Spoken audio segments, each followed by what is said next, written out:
Behind every stroke survivor is someone whose life changes too, the caregiver.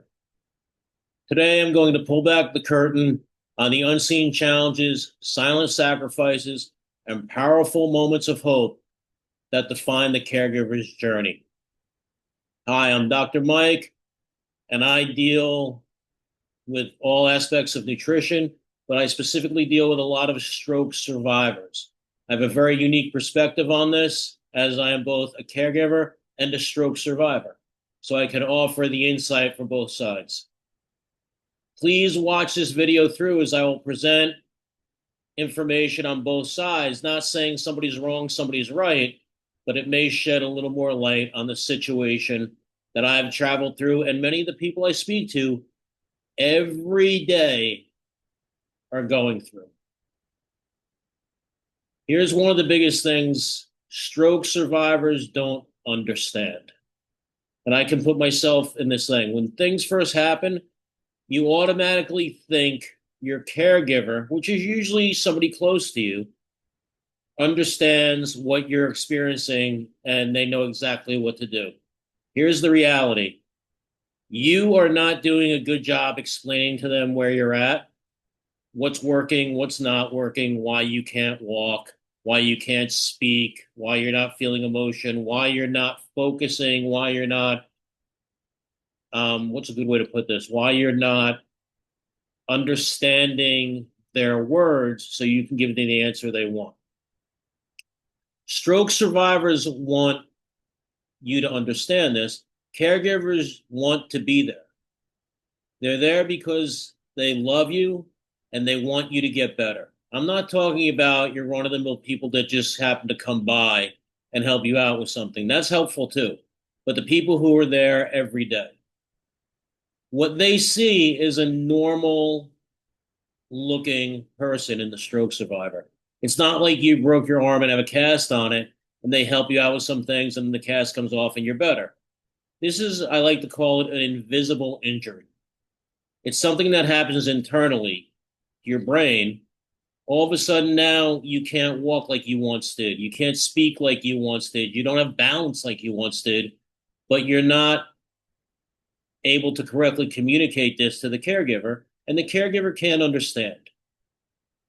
So what really needs to happen as the survivor, you take a step back and listen to what they have to say, and then try to articulate as best you can, here's the situation I'm in. Give them a better understanding of where you're at. This is one of the biggest challenges the caregiver will face because they want to help, they just don't know what to do. And you, as the stroke survivor, get frustrated because you want to do all these things you once did, but you have a long road back.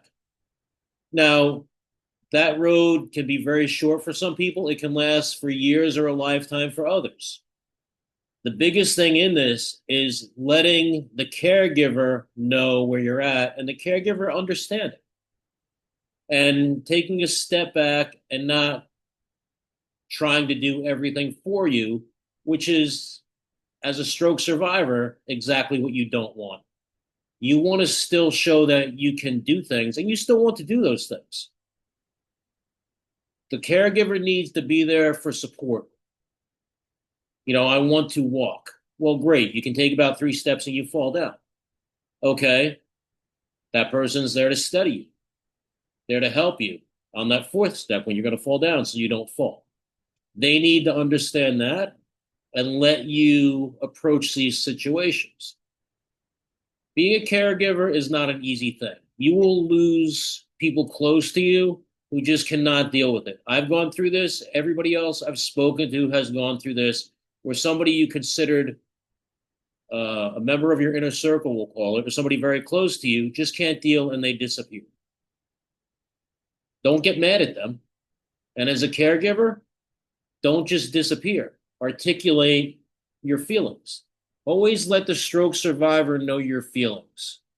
They don't want to hear, well, I did this for you, I did that for you. They know what you're doing. But you just need to almost like silently be there. It's a weird dynamic but I tell this to people all the time. I've had some people that have really been amazing for me and for my progress. And all of those people treated me like nothing happened. They let me fall. They let me do what I wanted to do or what I needed to do to be me, which didn't always end well, but they were always there to help. They were always there to pick up the pieces, so to speak. And it's, like I said, a long journey for some people. And it's very hard. It's very hard for the stroke survivor, but it's as hard for the caregiver because they're waiting for you to get better. They don't see the progress you make every day once you get outside of that macro thing where, okay, you're walking better or you're walking. They don't see what's going on in your mind. They don't see that you can't feel certain things when you go to grab things, that you've lost feeling. They don't see these things. And if they do see some of these things, like with spasticity and you're having trouble walking or you're having trouble doing movements with your hand, they don't know what to do about it except to just do it for you. And that's exactly what you don't want and why, as a survivor, you get so frustrated. So I believe the key to this, and it's been a big key for me, is as the stroke survivor, you want to let the caregiver know exactly where you're at, and be honest, and explain to them where you're at. They 9 times out of 10 will not understand this because they're not going through this. Don't get mad at them because they don't understand.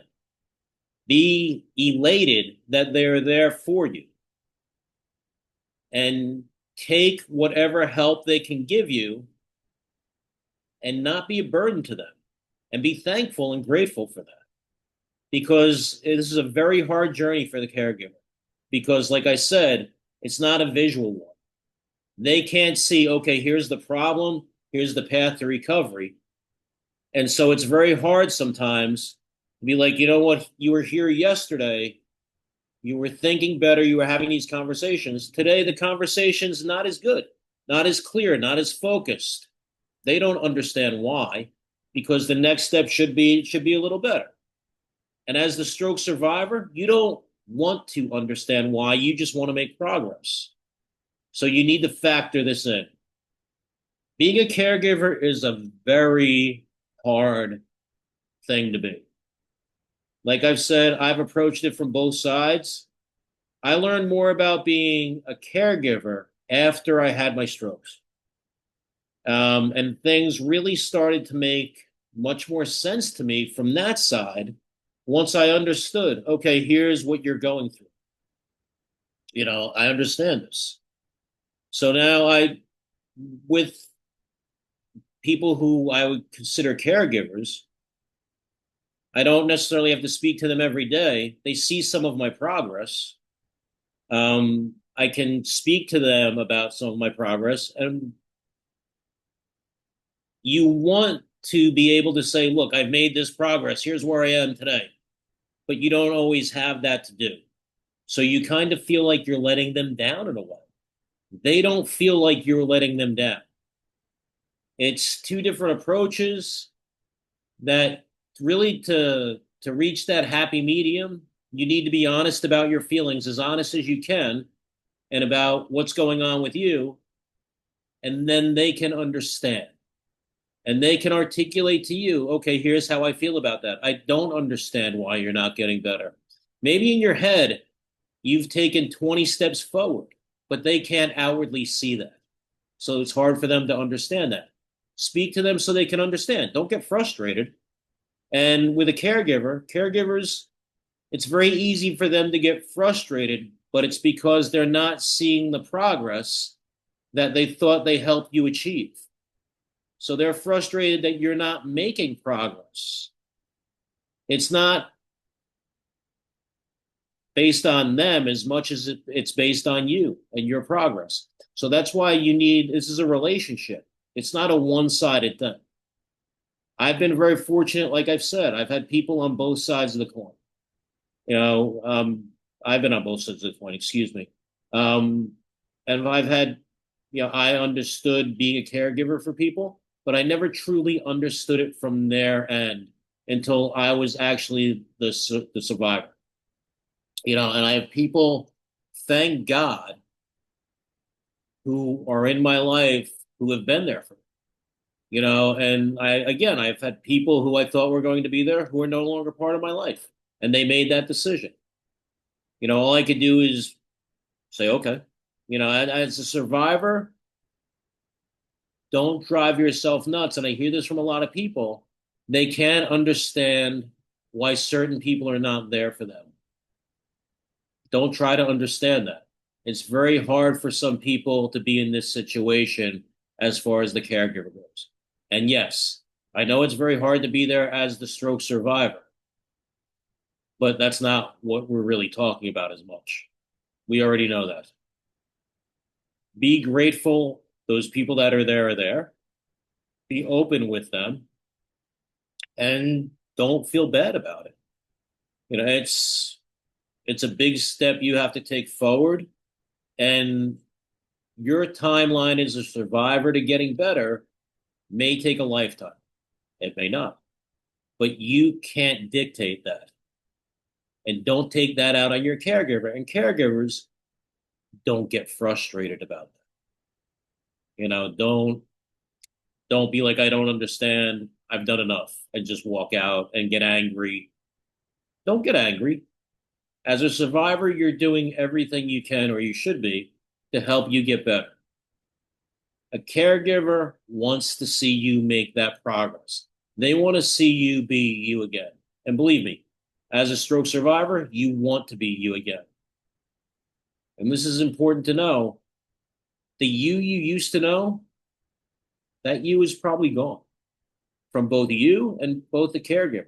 It doesn't mean what's in the future is bad. It just means there's going to be a new version of you. It may be a better version of you. Believe me, you learn many things during this journey. And I would say caregivers probably learn a lot about you and about what it's like. But it's definitely not right to be ungrateful or uncaring towards their actions towards you when they're really just trying to get you better. It should be taken with a grain of salt. And again, if people don't want to be there, don't argue with them, don't pressure them. They can't be there, they can't be there. That's fine. There are a few people who will be, and you will figure that out. There's no just black and white. Here's the people to get who can help you. The obvious therapists and things like that are there, but I'm talking about not the people you're paying to be there, but I'm talking about the emotional side of this more so, for the support, which is a big part of this.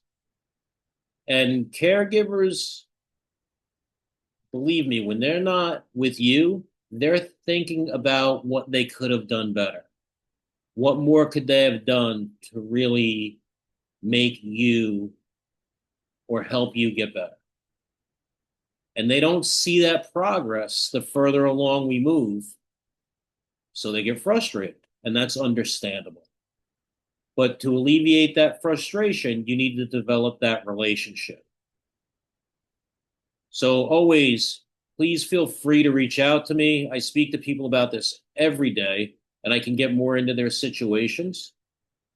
If you like what you're hearing here, please share this, not only with stroke survivors, but with caregivers. Let them understand that it's a two-way street. You with them and them with you. And it may help alleviate some of the tension that develops between so many of these relationships. Again, please share this with everyone, caregiver and the stroke survivor, so hopefully this will help them. And for more information on this, a lot of my other videos are about being a stroke survivor. But I'm getting more into explaining the caregiver side as well, because that's much of the questioning I hear. Please subscribe to this channel, Live Life Alive, and I will speak to you all very soon.